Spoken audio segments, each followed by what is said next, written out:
Olá, meus irmãos e minhas irmãs, a graça e a paz do Senhor Jesus seja sobre as vossas vidas. Estamos hoje para completar a nossa lição de número 5, a humanidade de Cristo. É a segunda parte desta lição, onde na semana passada nós falamos sobre a doutrina da humanidade de Cristo e inclusive alguns ensinos contraditórios. Hoje nós iremos falar sobre as provas da humanidade de Cristo nas Escrituras Sagradas, bem como as implicações da humanidade de Cristo. Mas para antes, nós vamos estar lendo o texto áureo, que é o texto de 1 João, capítulo de número 4, versículos de número 2 e versículo de número 3. Então eu convido você a abrir a sua Bíblia, repetindo a referência, Primeira carta de João, capítulo 4, versículos 2 e 3, que assim estão registrados. Nisto conhecereis o Espírito de Deus. Todo espírito que confessa que Jesus Cristo veio em carne, este é de Deus. E todo espírito que não confessa que Jesus Cristo veio em carne, não é de Deus. Mas este é o espírito do anticristo, do qual já ouvistes que há de vir, e eis que está já no mundo. Então, há duas formas de receber a revelação a respeito da pessoa de Cristo. Uma é através de Deus, do Espírito de Deus, e este atesta, afirma ou confirma que Jesus Cristo veio em carne. A outra não é através do Espírito de Deus. Então, é um espírito demoníaco. E ele não afirma, ele não confirma que Jesus tenha vindo, que Cristo tenha vindo em carne. E a nossa ênfase nesta lição é justamente a confirmação de que sim, o Cristo foi 100% humano. Eu quero, com os amados irmãos, aí na nossa revista, ir direto para o ponto de número 2, onde nós lemos o seguinte: provas da humanidade de Cristo nas Escrituras Sagradas. Todo cristão sincero e verdadeiro crê na divindade e na humanidade de Cristo, ambas estabelecidas de forma simultânea e integral. Isso significa dizer que, na encarnação, Deus sujeitou-se a todas as limitações físicas e psicológicas que caracterizam o homem. O 2.1 diz assim, no livro dos começos. E quando nós falamos de começo, falamos de quê? Falamos de Gênesis, não é verdade? Então, abra sua Bíblia, por favor, em Gênesis, capítulo de número 3, versículo de número 15. É um texto bem conhecido dos irmãos. Gênesis, capítulo 3, versículo 15. O Senhor Deus, Ele, após fazer menção das consequências do pecado para o homem e para a mulher, Ele então dirige a sua palavra a Satanás, a serpente. E ele diz assim: porém inimizade entre ti e a mulher, e entre a tua semente e a sua semente. Esta te ferirá a cabeça, e tu lhe ferirás o calcanhar. Então, logo no livro dos começos, Gênesis 3,15, vemos que após ter falado com o primeiro casal sobre as consequências do pecado, o Senhor dirigiu-se à serpente. O termo descendente encontra-se no singular, constituindo-se, portanto, em uma indicação clara à pessoa de Cristo, o descendente humano de Adão e Eva. Então aqui nós já trazemos uma prova da humanidade de Cristo. O descendente da mulher, um humano, um ser humano. E este é o Senhor Jesus, ou o Cristo, Jesus era o seu nome, uma vez que ele encarnou, mas o seu título, né, o seu ministério é Cristo, é o ungido, o enviado. 2.2, no livro do profeta Isaías, que é um profeta messiânico, ele falou a respeito da humanidade do Senhor. Nós lemos isso em Isaías, capítulo 9, versículo de número 6, fizemos menção isso, acredito que em todas as aulas, praticamente todas as aulas aqui anteriores.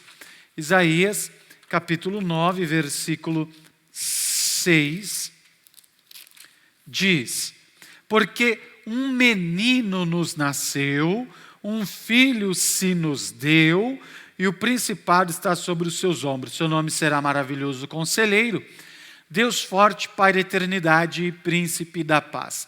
Então, destaque aí para 2 verbos, porque o menino nos nasceu, verbo nascer, e se nos deu, verbo dar, ok? Notemos, pois, que há 2 verbos importantes nesse texto bíblico, nasceu e deu. Jesus nasceu como todos os outros meninos humanos, mas o Todo-Poderoso o deu para que completasse a obra, ou para que cumprisse, eu penso que melhor do que completasse, cumprisse a obra redentora. Falamos de Gênesis, falamos do profeta Isaías, 2 comprovações aí no Antigo Testamento. Agora vamos para as comprovações do Novo Testamento. Nas cartas do apóstolo Paulo é o ponto 2.3. Nas cartas aos Romanos, ou melhor, na carta aos Romanos, capítulo de número 1, versículo de número 3 e versículo de número 4, nós vamos ler o seguinte: acerca de seu filho, que nasceu da descendência de Davi segundo a carne. Olha só, descendente de Davi, descendente de um homem. Segundo o quê? Segundo a carne. Declarado Filho de Deus em poder, segundo o Espírito de santificação, pela ressurreição dos mortos, Jesus Cristo, nosso Senhor. Então, a expressão que nós encontramos aqui em Romanos capítulo 1, de que Jesus, ele nasceu da descendência de Davi segundo a carne, é uma alusão direta à humanidade do nosso Senhor. Não há meios termos, mas é uma referência direta à sua humanidade.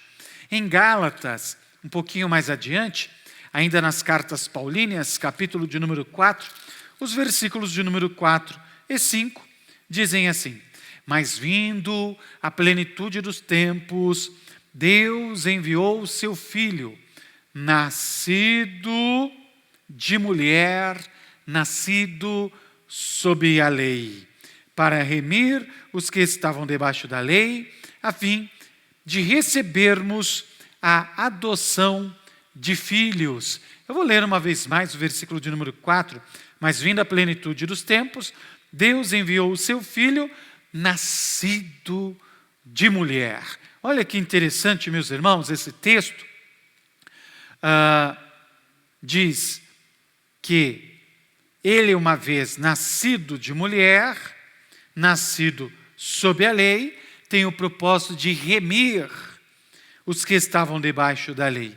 Assim, Paulo, ele destaca a humanidade de Cristo, justamente com esta afirmação. Qual afirmação? Nascido de mulher. Eu gostaria agora de, ainda no Novo Testamento, passar para os escritos de João, o evangelista João, o apóstolo João. No entanto, nós vamos ler, não o evangelho, mas, dada a sua autoria, o evangelho de João, mas sim a primeira carta de João, capítulo de número 1, o versículo 1 até o 3, olha o que nós lemos. O que era desde o princípio, o que vimos com os nossos olhos, o que temos contemplado, as nossas mãos tocaram da palavra da vida, porque a vida foi manifesta e nós a vimos, e testificamos dela, e vos anunciamos a vida eterna, que estava com o Pai e nos foi manifestada. O que vimos e ouvimos, isto vos anunciamos, para que também tenhais comunhão conosco, e a nossa comunhão é com o Pai e com seu Filho Jesus Cristo. João, ele usa a expressão vimos e ouvimos, e não só isso, mas diz, nossas mãos tocaram, né? O texto que nós lemos.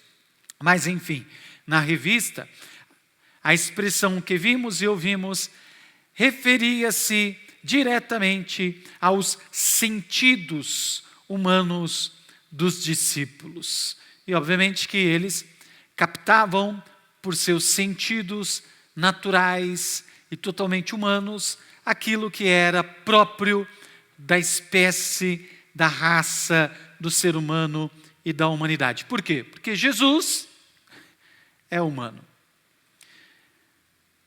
Primeira, ou tem a sua integridade, a integridade da natureza humana.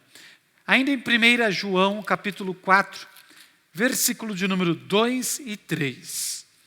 Nisto conhecereis o Espírito de Deus. Nós lemos, o texto áureo. Todo espírito que confessa que Jesus Cristo vem em carne é de Deus. Todo espírito que não confessa que Jesus Cristo vem em carne não é de Deus. Então, nós temos que ponderar qual é a mensagem que estamos recebendo. Vem de Deus ou não vem de Deus? Porque se vem de Deus, atestamos que Jesus Cristo vem em carne. Se a mensagem que recebemos não vem de Deus, então nós podemos negar isso sem nenhum problema. 2.5. Nós estamos falando aí das provas, da humanidade do Cristo nas Sagradas Escrituras. E nós vamos agora para os eventos do ministério terreno de Cristo. Nós vamos apelar agora para os evangelhos. O que os evangelhos relatam que Cristo, na realização de sua obra, o que ele fez, o que ele viu, o que ele sentiu, que comprova a sua humanidade. Leia aí comigo, aí na sua revista. A divindade e a humanidade do Senhor quase sempre se manifestaram de forma simultânea no exercício ministerial de Cristo. Vejamos então alguns casos. Vejamos a seguir alguns casos. Nós temos o primeiro relato, que é o Evangelho de João, nós não vamos ler, é um relato um tanto quanto extenso, mas está em João capítulo 2, do versículo 1 ao 11. O casamento em Caná da Galileia. Nesta passagem, Cristo estava em uma festa em que o vinho acabara. E nós sabemos que Maria se aproxima de Jesus, mãe de Jesus se aproxima dele, e diz, olha, o vinho acabou. E é interessante que ele a lembra, de que ela não deveria ter sobre si uma responsabilidade maior do que é de simplesmente ser mulher, porque ela era mulher, ser humano, e ela não precisava de uma responsabilidade além do que pesaria sobre qualquer outro humano. Ele diz, o que tenho eu contigo, mulher? E ela olha então para as pessoas e diz, olha, façam tudo o que ele vos mandar. E então, obviamente, você já sabe o desenrolar dessa história, a água é transformada em vinho. Este milagre possui todos os elementos que atestam a sua humanidade, a humanidade de Cristo. Penso eu que este ponto atesta Jesus em uma festa, Jesus comendo, Jesus bebendo, Jesus ouvindo os cantores, os tocadores, Jesus conversando com seus amigos, com seus discípulos, quem sabe dando risada, quem sabe fazendo uma expressão de espanto ao saber de uma novidade. Então, nós podemos arrazoar que em uma festa, Jesus estava ali plenamente humano, comendo, bebendo e se importando, inclusive, com o que estava acontecendo à sua volta, realizando, operando o milagre. Na sequência, nós temos na travessia do mar da Galileia. Jesus atravessou o mar da Galileia, acompanhado de alguns de seus discípulos.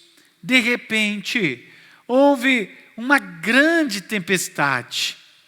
Os discípulos ficaram desesperados, sem saber o que fazer, ou fazendo algo que não surtia nenhum efeito positivo. E Jesus estava tão cansado que ele estava dormindo no barco. Agora, um espírito dorme, um fantasma dorme, um ser sobrenatural está exausto, fica exausto, se cansa, dorme. Não. Mas porque Jesus, o Cristo, tem a natureza humana, então ele estava, mesmo que no meio daquela tempestade, exausto, ele estava dormindo na embarcação. A exaustão, o cansaço, uma manifestação física tipicamente humana. Nós podemos ainda trazer como prova da humanidade do Cristo o episódio do Evangelho de João, capítulo 11, onde está registrado a ressurreição de Lázaro. A família de Marta e Maria estava enlutada pela morte de Lázaro. Jesus se demora ali 2 dias ainda para ir atender a necessidade daquela família. Ao total levam 4 dias, porque ele se demora 2 dias, estava a 2 dias de distância, de jornada, num total de 4 dias. Quando ele chegou à casa das irmãs Marta e Maria, o mestre percebeu o choro e então ele comoveu-se em seu espírito, perguntou onde haviam sepultado seu amigo e o que é que acontece? Ele chorou. É o Evangelho de João, capítulo 11, tá? Eu não sei como que está aí na revista dos alunos. Eu tenho aqui uma revista que é a revista do professor, e a revista do professor está Lucas 11, não é Lucas 11. É João, capítulo de número 11. Mas o que nós queremos afirmar, e com esse texto comprovar, é a humanidade, o sentimento humano que o Cristo carregou. Ele sentiu aquilo que nós sentimos. Ele teve fome, ele comeu, ele teve sede, ele bebeu, ele teve sono, ele dormiu. Ele se comoveu, ele chorou. Ele sentiu exatamente o que nós sentimos. E porque ele tem a natureza humana, e porque ele sentiu, porque ele experimentou, porque ele viveu exatamente o que nós vivemos, então existem implicações na sua obra salvífica, ou melhor, na obra que ele realizou.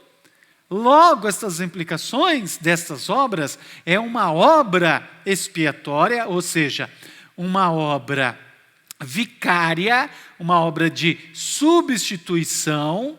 Ele morreu em meu lugar, e é uma obra de salvação, porque ele enfrentou tudo o que nós enfrentamos, e ele venceu todas as circunstâncias adversas por cada um de nós, sendo totalmente humano. Então, implicações da humanidade de Cristo. Cristo só poderia ser o Redentor da humanidade se, como homem, assumisse todas as paixões e fraquezas humanas. se, como ovelha muda, fosse levado ao matadouro e desse a sua vida por nós.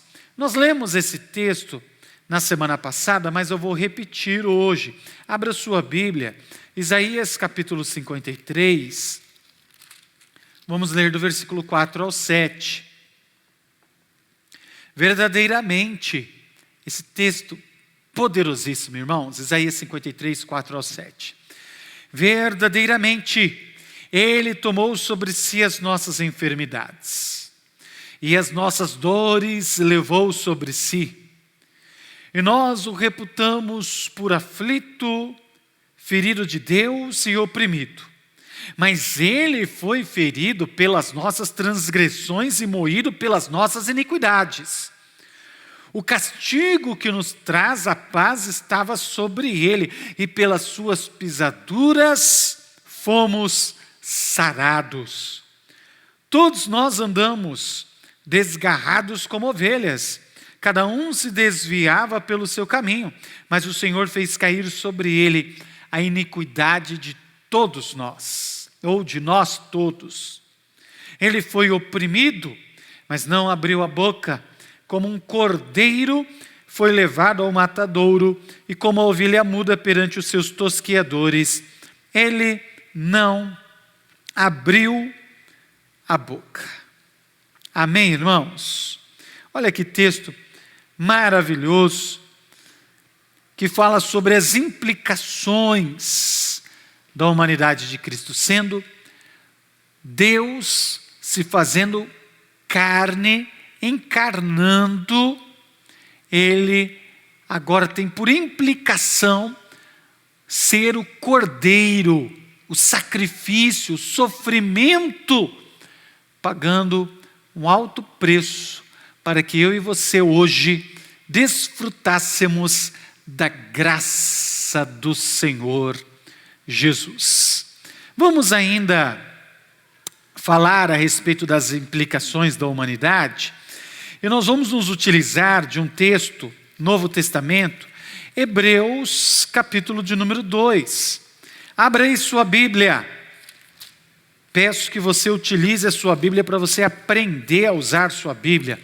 Eu sei que você pode usar o seu celular, pode usar o seu tablet, seu computador, mas se você não manusear a sua Bíblia, você nunca vai aprender a posição dos livros, onde os livros estão. E isso vai dificultar, inclusive, você a memorizar os versículos. Então, sempre que possível, utilize o livro, a Bíblia, tenha-o em tuas mãos. Hebreus capítulo 2, versículo 10, diz: porque convinha que aquele para quem são todas as coisas e mediante quem tudo existe, trazendo muitos filhos à glória, consagrasse pelas aflições o príncipe da salvação deles. Esse é o nosso texto bíblico básico, Hebreus capítulo 2, do 10 ao 18. Então, o versículo 10 fala que por intermédio de sua paixão e morte, Cristo tornou-se o único e suficiente Salvador. Isto é muito importante. Único e suficiente. A humanidade não precisa de outro Salvador. Ele é único e Ele é suficiente. Capítulo 2, versículo 11 diz: porque assim, o que santifica como os que são santificados, são todos de um, por cuja causa não se envergonha de lhe chamar irmãos. Os crentes são santificados pelo relacionamento que desenvolvem com o Pai e com o Filho. Olha que interessante. São todos de um, por cuja causa não se envergonha de lhes chamar irmãos. E esta comunhão, este relacionamento com Deus por intermédio de Jesus, traz-nos santificação. Por quê? Porque Deus é santo. O que a Bíblia diz em Levítico e o apóstolo Pedro ele relata em sua carta, a carta de Pedro? Sede santos, como o Senhor vosso Deus é santo. Sejamos santos. No versículo, ainda Hebreus 2, versículo 12, diz: dizendo, anunciarei o teu nome a meus irmãos, cantar-te louvores no meio da congregação. Só pode participar do corpo de Cristo, da congregação, dos irmãos, aqueles que participam igualmente da natureza de Cristo e para Ele vivem. Aqueles que vivem para Cristo, aqueles que recebem de Cristo a direção para louvar e para cantar ao único e verdadeiro Deus. E estes então participam do corpo de Cristo. A humanidade de Cristo constitui-se na base de sua identificação com o salvo. Isso é muito importante. Porque a obra de Cristo na cruz requer pelo menos 2 estágios, ou 2 etapas. A primeira delas é a identificação. A segunda é a apropriação. E para eu me identificar com o Cristo que foi morto na cruz, eu preciso que Ele seja humano. Se Ele não for humano, ou se Ele não tiver integralmente a natureza humana, eu não tenho como me identificar com Ele, porque eu sou humano. E para eu me identificar com Ele, Ele precisa, é necessário, convém que Ele seja humano também. Compreende? Por isso, Deus se fez carne, se fez humano. Agora eu posso me identificar. Primeira etapa, identificação. Eu olho para o Cristo da cruz, ou o Cristo que passou pela cruz, e eu vejo um ser humano, eu vejo um homem, sujeito às mesmas paixões. Repito, que quando teve fome comeu, quando teve fome, sede bebeu, quando estava cansado, exausto, ele dormiu. Eu olho para ele e vejo um ser humano, eu me identifico com ele. Agora a segunda parte é a apropriação. Uma vez que eu olho para o Cristo que passou pela cruz, eu me identifico e eu me aproprio da obra que na cruz do Calvário Ele consumou. Amém? Então, soteriologia aí, doutrina da salvação. E nós lemos em Hebreus 12, versículos 13 e 14. Porém nele é minha confiança, outra vez eis-me aqui, a mim e aos filhos que Deus me deu. Visto como os filhos participam da carne e do sangue, também ele participou das mesmas coisas, para que pela morte aniquilasse o que tinha o império da morte, isto é, o diabo. Então, ele participou das mesmas coisas que eu e você participamos. Hebreus 2,15 diz assim: e livrasse todos os que com medo da morte estavam por toda a vida sujeitos à servidão. O salvo, qual a implicação da humanidade do Cristo, aquele que foi morto e que ressuscitou? A implicação é de que eu e você, o salvo em Cristo, entende a morte como a passagem desta vida para uma condição melhor, uma vida melhor. Então, para nós, que já entregamos a nossa vida a Cristo e o reconhecemos como único e suficiente Senhor e Salvador, fazemos isto pela fé, nós não enfrentamos juízo, mas passamos da morte para a vida. A morte física, somente uma passagem para uma condição muito melhor. No versículo 16, porque na verdade ele não tomou os anjos, mas tomou a descendência de Abraão. Olha, mais uma vez, descendente de um homem, ser humano. O Senhor socorre aqueles que se tornaram descendência de Abraão pela fé na morte de Cristo no Calvário.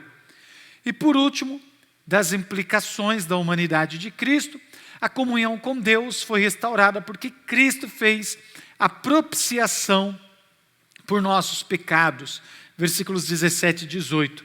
Pelo que convia que em tudo fosse semelhante aos irmãos, porque convinha em tudo fosse semelhante aos irmãos. Que irmãos? Aos seres humanos, para ser misericordioso e fiel sumo sacerdote naquilo que é de Deus, para expiar os pecados do povo, porque naquilo que ele mesmo, agora que eu abro, colchetes, ele mesmo, colchetes, humano, fecho colchetes, sendo tentado, padeceu, ele pode então socorrer também aos que são tentados. E no capítulo 4 de Hebreus, no versículo de número 15, nós vamos ler assim: porque nós não temos um sumo sacerdote que não possa compadecer-se das nossas fraquezas, porém um que, como nós, em tudo foi tentado, mas sem pecado. Amém? Como nós, em tudo foi tentado. Então, nós apresentamos aí as provas da humanidade do Cristo, as implicações da humanidade do Cristo, e nós iremos então para a conclusão desta lição, a lição de número 5, que fora ministrada em 2 aulas, sendo esta a segunda e última. Conclusão: o Senhor Jesus, ao humanizar-se, conheceu todas as dores, sofrimentos e desafios da vida, tais como alegrias, tristezas, perdas, ganhos, tentações e etc. Ele, por tê-los sofrido em sua própria carne, ele também os entende, tornando-se assim um modelo a ser seguido por nós. Ao passarmos por situações semelhantes, dores, sofrimentos, desafios da vida, alegria, tristezas, perdas, ganhos, tentações, ao passarmos por situações semelhantes, a exemplo de Cristo, poderemos enfrentá-las com coragem, sabendo que o nosso Salvador não somente compreende nossas dores e limitações, mas também nos auxilia de forma compassiva e plena de amor. Então, eu diria que é mais uma implicação, porque entendemos um Cristo que tem integralmente a natureza humana, então eu posso crer de que Ele, compassivamente e pleno de amor, está pronto para me ajudar, me auxiliar e me socorrer em todas as adversidades. Enquanto eu estava lendo aqui, irmãos, a conclusão, vinha a mim ao coração, à mente, um outro texto que não está aqui nas nossas referências, não está na nossa revista, e até por isso eu fui lendo devagarinho, porque eu estava lendo, falando e procurando um texto, fazendo tudo ao mesmo tempo. Então abra aí a sua Bíblia, e nós vamos encerrar com esse texto, em Filipenses, capítulo de número 2. Versículo de número 5. Olha o que está escrito: de sorte que haja em vós o mesmo sentimento que houve também em Cristo Jesus, que sendo em forma de Deus, não teve por usurpação ser igual a Deus, mas aniquilou-se a si mesmo, tomando a forma de servo, fazendo-se semelhante a quem? Aos homens. E achado na forma de quem? De homem. Humilhou-se a si mesmo, sendo obediente até a morte e morte de cruz. Pronto. Agora fechou, né, irmãos? Filipenses 2, do 5 ao 7. Jesus Cristo, 100% homem. Vamos orar? Senhor, nosso amado e bendito Deus, no nome de Jesus, nós oramos, primeiramente agradecidos pela revelação que a Tua palavra nos traz, a respeito do Cristo, com o qual nós nos identificamos, por ser Ele, ou por ter Ele, integralmente a natureza humana. Graças te damos, Senhor, pela obra salvífica, e pelas implicações desta obra, que atingem diretamente as nossas vidas, nos transformando, nos santificando, nos perdoando, permitindo-nos a comunhão uns com os outros e a comunhão contigo, concedendo-nos a salvação. Muito obrigado, Senhor, por mesmo sendo Deus, tendo se esvaziado de si mesmo, assumido a forma humana, sofrido o que nós sofremos, enfrentado o que nós enfrentamos, tão somente por nos amar e para nos salvar. Nós te agradecemos e lhe bendizemos de todo o coração. Amém e graças a Deus. Queridos, espero que esta lição tenha sido de grande proveito para as vossas vidas, que tudo lhe vá bem, a sua casa, a sua saúde, que o Senhor lhe guarde, que o Senhor lhe proteja, e que o nome dele, através de sua vida e de sua família, seja glorificado. Deus os abençoe, no nome do Senhor Jesus.